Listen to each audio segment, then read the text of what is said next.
इस कलयुग में जो लोग पर्याप्त बुद्धिमान हैं, वे भगवान की उनके पार्षदों सहित संकीर्तन यज्ञ द्वारा पूजा करेंगे।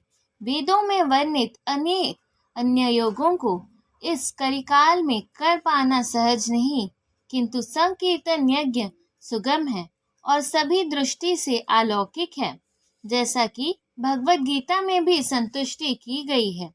यज्ञों के द्वारा प्रसन्न होकर देवता तुम्हें भी प्रसन्न करेंगे और इस तरह मनुष्यों तथा देवताओं के मध्य सहयोग से सबों की संपन्नता प्राप्त होगी। तात्पर्य: देवतागण सांसारिक कार्यों के लिए अधिकार प्राप्त प्रशासक हैं। प्रत्येक जीव द्वारा शरीर धारण करने के लिए आवश्यक वायु, प्रकाश, जल तथा अन्य सारे वर उन देवताओं के अधिकार में है, जो भगवान के शरीर के विभिन्न भागों के असंख्य सहायकों के रूप में स्थित है। उनके प्रसन्नता तथा अप्रसन्नता मनुष्यों द्वारा यज्ञ की संपन्नता पर निर्भर है।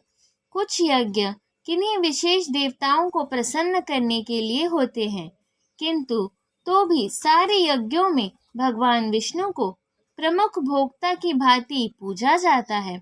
भगवद गीता में भी यही कहा गया है कि भगवान कृष्ण स्वयं सभी प्रकार के यज्ञों के भोक्ता हैं।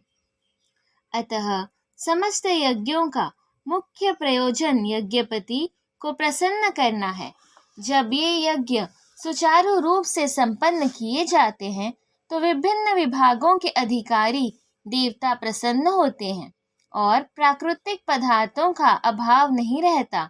यज्ञों को संपन्न करने से अन्य लाभ भी होते हैं, जिनसे अनंत भव बंधन से मुक्ति मिल जाती है। यज्ञ के सारे कर्म पवित्र हो जाते हैं, जैसा कि वेद वचन है। यज्ञ से मनुष्य के खाद्य पदार्थ शुद्ध होते हैं और शुद्ध भोजन करने से मनुष्य जीवन शुद्ध हो जाता है। जीवन शुद्ध होने से स्मृति के सूक्ष्म तंतु शुद्ध होते हैं और स्मृति तंतुओं के शुद्ध होने पर मनुष्य मुक्ति मार्ग का चिंतन कर सकता है और ये सब मिलकर कृष्ण भावनामृत तक पहुंच जाते हैं, जो आज के समाज के लिए सर्वाधिक आवश्यक है। जीवन की विभिन्न आवश्यकताओं की पूर्ति करने वाले विभिन्न देवता यज्ञ संपन्न होने पर प्रसन्न होकर तुम्हारी सारी आवश्यकताओं की पूर्ति करेंगे, किंतु जो इन उपहारों को देवताओं को अर्पित किए बिना भोगता है, वह निश्चित रूप से चोर है। तात्पर्य: देवतागण भगवान विष्णु द्वारा भोग सामग्री प्रदान करने के लिए अधिकृत किए गए हैं, अतः नियत यज्ञों द्वारा उन्हें अवश्य संतुष्ट करना चाहिए। वेदों में विभिन्न देवताओं के लिए भिन्न भिन्न प्रकार के यज्ञों की संश्रुति है, किंतु वे सब अंततः भगवान को ही अर्पित किए जाते हैं। किंतु जो यह नहीं समझ सकता कि भगवान क्या है, उसके लिए देव यज्ञ का विधान है। अनुष्ठानकर्ता के भौतिक गुणों के अनुसार वेदों में विभिन्न प्रकार के यज्ञों का विधान है। विभिन्न देवताओं की पूजा भी उसी आधार पर अर्थात गुणों के अनुसार की जाती है। उदाहरणार्थ, मांसाहारियों को देवी काली की पूजा करने के लिए कहा जाता है, जो भौतिक प्रकृति की घोर रूपा है और देवी के समक्ष पशु बलि का आदेश है, किंतु जो सतोगुणी है उनके लिए विष्णु की दिव्य पूजा बताई जाती है। अंततः समस्त यज्ञों का ध्येय उत्तरोत्तर दिव्य पद प्राप्त करना है। सामान्य व्यक्तियों के लिए कम से कम 5 यज्ञ आवश्यक है, जिन्हें पंच महायज्ञ कहते हैं, किंतु मनुष्य को यह जानना चाहिए कि जीवन की सारी आवश्यकताएं भगवान के देवता प्रतिनिधियों द्वारा ही पूरी की जाती है। कोई कुछ बना नहीं सकता। उदाहरणार्थ, मानव समाज के भोज्य पदार्थों को ले। इन भोज्य पदार्थों को में शाकाहारियों के लिए अन्न, फल, शाक, दूध, चीनी आदि हैं तथा मांसाहारियों के लिए मांसादि जिनमें से कोई भी पदार्थ मनुष्य नहीं बना सकता। एक और उदाहरण ले, यथा ऊष्मा, प्रकाश, जल, वायु आदि जो जीवन के लिए आवश्यक है, इनमें से किसी को बनाया नहीं जा सकता। परमेश्वर के बिना न तो प्रचुर प्रकाश मिल सकता है, न चांदनी, वर्षा या प्रातःकालीन समीर हो, जिनके बिना मनुष्य जीवित नहीं रह सकता। स्पष्ट है कि हमारा जीवन भगवान द्वारा प्रदत्त वस्तुओं पर आश्रित है।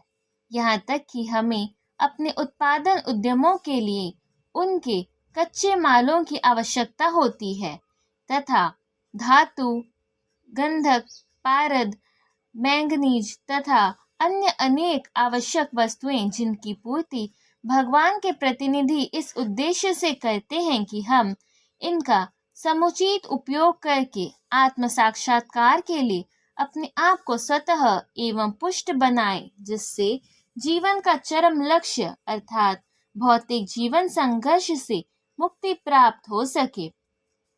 यज्ञ संपन्न करने से मानव जीवन का यह लक्ष्य प्राप्त हो जाता है। यदि हम जीवन उद्देश्य को भूलकर भगवान के प्रतिनिधियों से अपनी इंद्र तृप्ति के लिए वस्तुएं लेते रहेंगे तो इस संसार में अधिकाधिक फंसते जाएंगे, जो कि सृष्टि का उद्देश्य नहीं है। तो निश्चय ही हम चोर हैं और इस तरह हम प्रकृति के नियमों द्वारा दंडित होंगे। चोरों का समाज कभी सुखी नहीं रह सकता, क्योंकि उनका कोई जीवन लक्ष्य नहीं होता।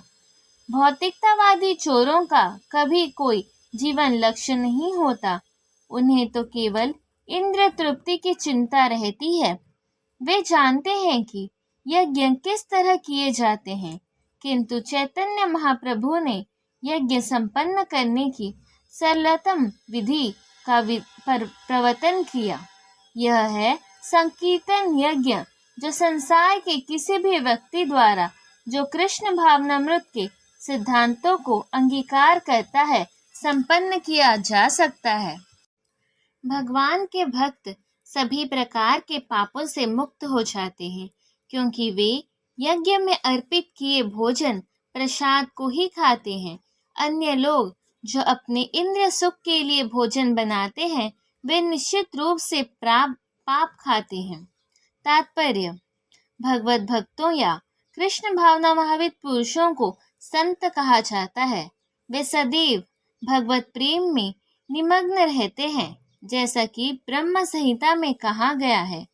संतगण श्री भगवान गोविंद समस्त आनंद के दाता या मुकुंद मुक्ति के दाता या कृष्ण सबों को आकृष्ट करने वाले पुरुष के प्रगाढ़ प्रेम में मग्न रहने के कारण कोई भी वस्तु परम पुरुष को अर्पित किए बिना ग्रहण नहीं करते। फलतः ऐसे भक्त पृथक पृथक भक्ति साधनों के द्वारा यथा श्रवण, कीर्तन, स्मरण, अर्चन आदि के द्वारा यज्ञ करते रहते हैं, जिससे वे संसार की संपूर्ण पापमयी संगति से कलमक्ष से दूर रहते हैं। अन्य लोग जो अपने लिए या इंद्र तृप्ति के लिए भोजन बनाते हैं, वे न केवल चोर हैं, अपितु सभी प्रकार के पापों को खाने वाले हैं। जो व्यक्ति चोर तथा पापी दोनों हो, भला वह किस तरह सुखी हो सकता है? यह संभव नहीं। अतः सभी प्रकार के सुखी रहने के लिए मनुष्यों को पूर्ण कृष्ण भावनामृत में संकीर्तन यज्ञ करने की सरल विधि बताई जानी चाहिए। अंततः संसार में शांति या सुख नहीं हो सकता।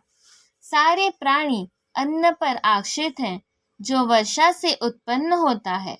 वर्षा यज्ञ संपन्न करने से होती है और यज्ञ नियत कर्मों से उत्पन्न होता है।